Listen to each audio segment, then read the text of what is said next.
Kita kali ini dengan ragam peristiwa. Sebuah mobil minibus terbakar di Jalan Pengayoman Kota Makassar, Sulawesi Selatan. Sebelum terbakar, mobil ini keluar dari bengkel usai diservis berkala. Transmarket.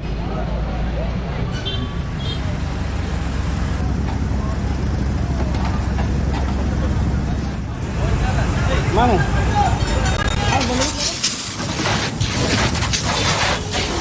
Jangan DKE, masih terbakar. Naik lagi. Ada kebakaran.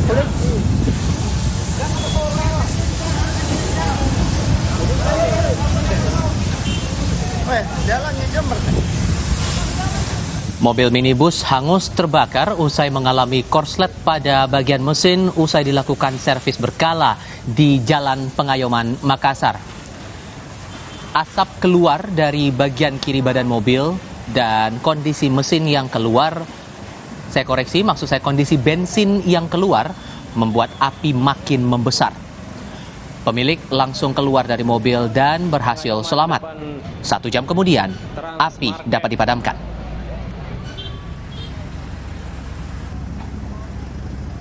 Apinya saya rasa itu mulai berasap dari lampu merah.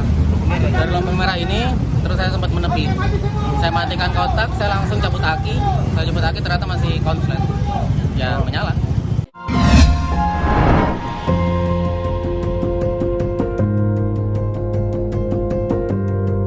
Kompas TV, Rumah Pemilu.